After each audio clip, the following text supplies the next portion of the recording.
was like driving on ice. I couldn't make a mistake or miss the apex. I was sure that he was going to get me. There was a lot of pressure on everyone. We were not sure if we were going to make it to the end. It was such a crazy moment. I'm Max Verstappen. This is the story behind becoming the youngest race winner in Formula 1. I was 17 when I started my first race. It was pretty crazy. Always, you know, when somebody gets to Formula 1 or whatever, everybody has an opinion. Some said, of course, I was too young. And at the time, I didn't even have my driving license.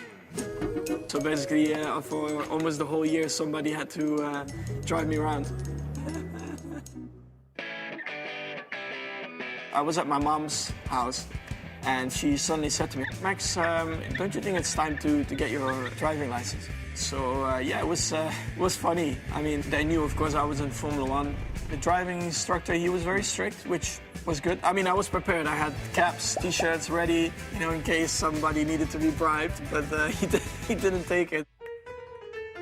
I only made 2 mistakes, I think. Instead of turning right, I went left, and I didn't give way, he said. But for me, it felt like the car was still a long way away, so that was up for discussion. Have you learned how to drive a manual yet? Well, it's not my favorite thing to drive a manual. So the story of the switch between Toro Rosso and Red Bull.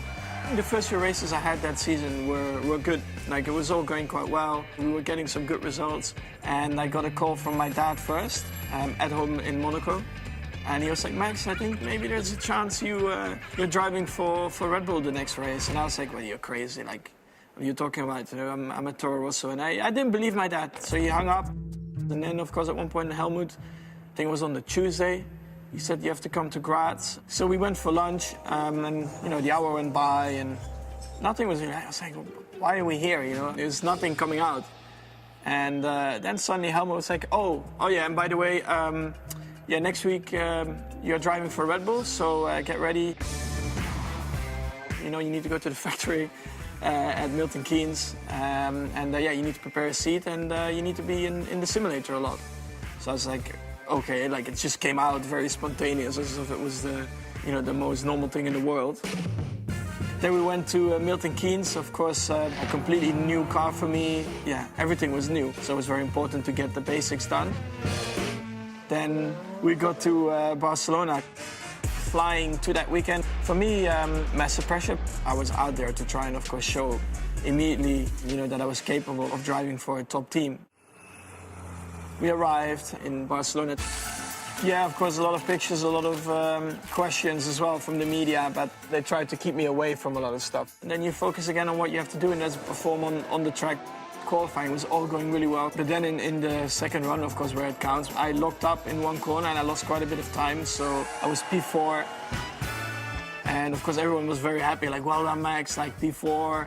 I remember Christian first coming to me at the grid. He was like, just enjoy, you know, try to get some points, but just, you know, get yourself up to speed. Helmut, of course, you know, try to go for the podium. He was a bit more optimistic.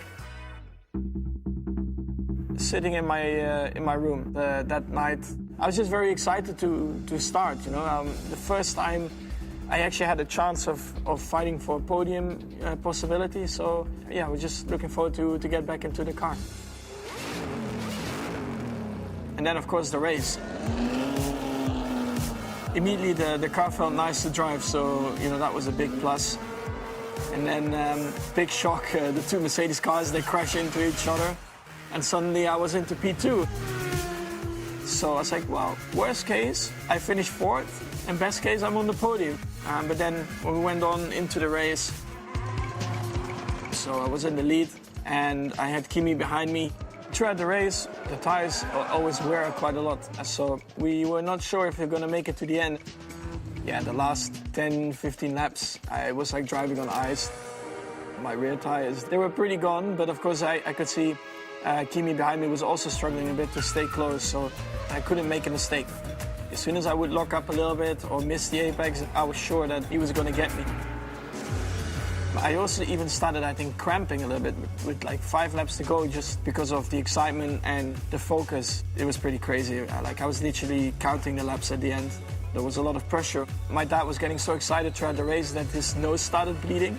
Yeah, I can't even imagine how he was sitting in my driver room, you know, watching the final few laps unfold.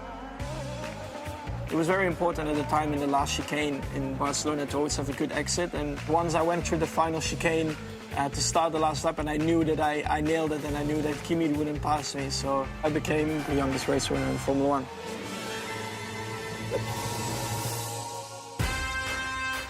You dream of first of all being on the podium, but then of course if you win the first ever time on the podium, honestly I had no clue where I had to go, what I had to do. When I crossed the line, it was such a crazy moment hearing Christian say, "Verstappen, you're a race winner," which he, you know, always says to a driver who first won. My engineer came onto the radio. I mean, I think he was shocked himself of what just happened. And then Helmut was standing there. You're even not allowed normally to be where the cars are, but Helmut, of course, clearly, he didn't care. First, I wanted to like shake his hand. I had no idea how I had to react. So then, of course, we hugged. But then, of course, also for me, the most emotional one was when I saw my dad after the podium ceremony, and we finally like hugged each other. You know, it's like a achievement. Yeah, we completed together. Yeah, very special moments. We organized, of course, a private jet with a few other drivers. We had a few fun times in there. There are a few blurs in the night, which I guess is a good thing. Definitely didn't hold back that night, that's for sure. It was like a dream come true, really. First of all, youngest driver in Formula 1, but then also youngest winner. And then it's quite funny when you think about after 2015, they did change the rules that you have to be at least 18 to start your first race in Formula 1.